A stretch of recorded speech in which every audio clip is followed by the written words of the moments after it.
তিনিই সৃষ্টিকর্তা, অথচ তার উপাসনা নেই। ভারতের প্রতিটি কোণে বিষ্ণু আর শিবের হাজারো মন্দির, কিন্তু ব্রহ্মার একটাও না থাকার রহস্য জানো? তাহলে শুনে যাও আজকের অদ্ভুত অথচ সত্যি গল্পটা। স্বাগতম তোমাদের প্রিয় চ্যানেল বকবক আড্ডাতে। আজ আমরা এমন একটা প্রশ্নের উত্তর খুঁজব যেটা অনেকের মনেই আছে, কিন্তু কেউ ঠিকমতো বলে না। ব্রহ্মাদেব, যিনি সৃষ্টি করেছেন সব কিছু, তার জন্য কেন মন্দির বানানো হয় না? এই প্রশ্নের পেছনে আছে পুরনো শাস্ত্র, অভিশাপ আর এক অবিশ্বাস্য গল্প। অনেক অনেক আগে যখনই সৃষ্টি ব্রহ্মাণ্ডের শুরু, তখন তিন প্রধান দেবতা ব্রহ্মা, বিষ্ণু আর শিব, তারা মিলেই এই ব্রহ্মাণ্ডের ভারসাম্য রক্ষা করতেন।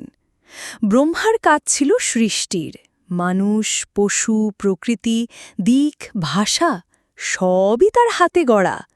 কিন্তু একদিন এক ভয়ঙ্কর ঘটনা সব বদলে দেয়। দেবী সরস্বতী, যাকে আমরা বিদ্যার দেবী বলি, তিনিই ছিলেন ব্রহ্মার সৃষ্টি ও রচনা।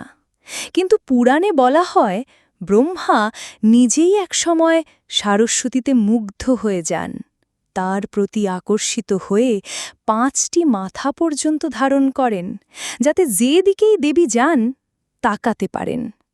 এই আচরণে অন্যান্য দেবতারা অস্বস্তিতে পড়েন, বিশেষত ভগবান শিব।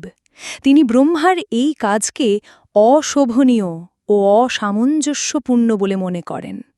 শেষমেশ শিব একদিন ক্রোধে এক মাথা কেটে দেন ব্রহ্মার এবং বলেন, তুমি সৃষ্টির কাজ করো, কিন্তু অহংকারে তুমি নিজেকে ঈশ্বরের উপরে ভাবছ। এই পাপের জন্য পৃথিবীতে কেউ কখনো তোমার পূজা করবে না। এটাই ছিল সেই শিবের অভিশাপ, যার ফল আজও চলছে। ভারতে লক্ষ লক্ষ মন্দিরে শিব ও বিষ্ণুর পূজা হয়, কিন্তু ব্রহ্মার নয়। তবে একটা মন্দির আছে, হ্যাঁ, ভারতের রাজস্থানে পুষ্কর নামক স্থানে একটি মাত্র ব্রহ্মা মন্দির আছে, যেখানে 12 মাস পূজা হয়।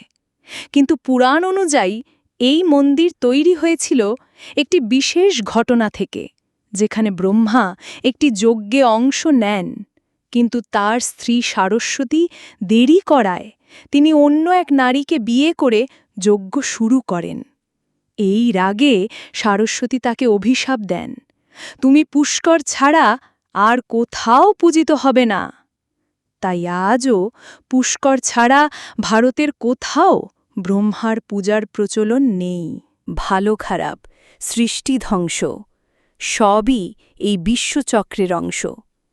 আর সেই চক্রেই লুকিয়ে আছে ব্রহ্মার এই গল্প।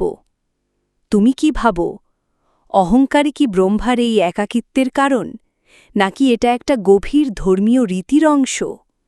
কমেন্টে জানাও তোমার মতামত। আর যদি এমনই রহস্যময় গল্প পছন্দ হয়, তাহলে লাইক, শেয়ার আর সাবস্ক্রাইব করো বকবক আড্ডাকে। কারণ এখানে গল্পের শেষ নেই, শুধু শুরু আছে। ধন্যবাদ শুনবার জন্য। পরবর্তী পর্বে আবার নতুন গল্প নিয়ে আসছি। ততক্ষণ পর্যন্ত বকবক চলুক।